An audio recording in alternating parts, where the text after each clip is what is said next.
was a beautiful showcase by the Most High, man. Because that's a foreshadowing of what's about to happen.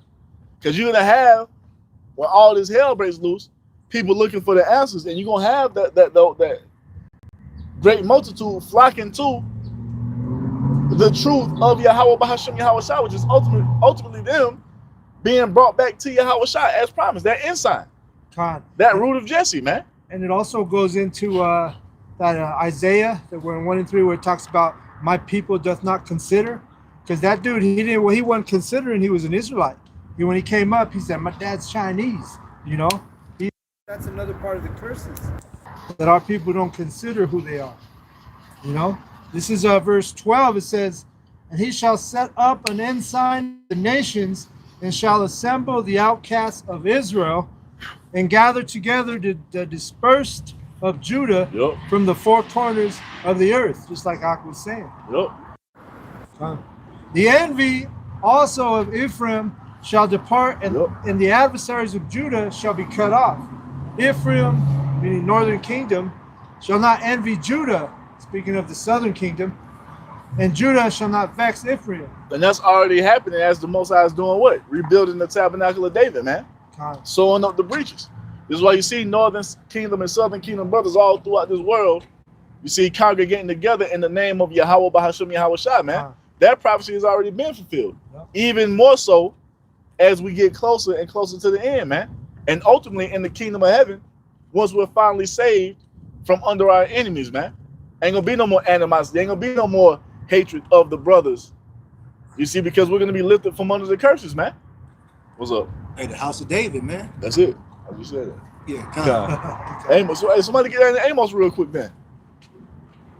That's what you got? This is the book of John, chapter 10, verse 27. Lord Yahweh Shai, he says, my sheep hear my voice, and I know them, and they follow me. You got it. So let's go into the sheep being the Israelites, all right, namely of the elect, hearing the voice of the Lord coming through the prophets.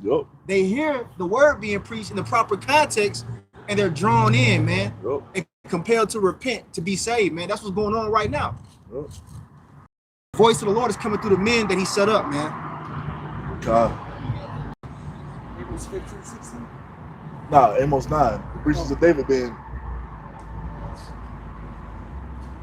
What you got? I got another one real quick. Go ahead. This is Matthew chapter 5 and verse 13. Ye are the salt of the earth, but if the salt has lost his savor, wherewith shall it be salted? It is thenceforth good for nothing but to be cast out and to be trodden under foot of men. And that goes into us, man. The Israelites are the salt of the earth. We go into, you know, the element of salt is used to preserve things, is, you know, not just to be a spice, but to preserve things as well. All right, we're supposed to preserve righteousness in the earth as the Israelites. And if we're not doing that, then what's our purpose? You know what I'm saying? We got no use. We're not preserving the ways of Yahweh Basham Yahweh Shai. What are we here for? And this is why the majority of our people here in Babylon the Great are going to be destroyed, man.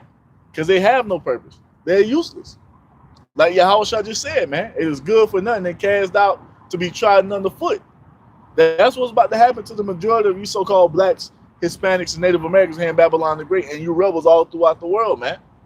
Since you can't get your act together, since you refuse to repent and come back to what the Most High has commanded you to be, or created you to be as his people, you have to be destroyed and recycled. You see? To be brought into the kingdom that way, man, after death by pain. Yes, more? I was thinking about Acts 15.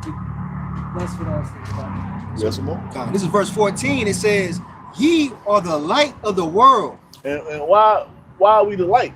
Because we're supposed to be the ones who are the guiding light because of righteousness, man. Because of the ways that the Most High has given us. We're supposed to be that standard that the nations look to be guided. And this is what the Most High is bringing us back into as he's what? Giving us this understanding again, man. As he's setting us in order before the heathen nations' eyes. And when it's all said and done, we're going to be brought into the fullness of glory to be in the fullness of that light. To guide the nations in righteousness as is foretold to happen in prophecy. You see? And that's going to heal all the problems of the world right there, man.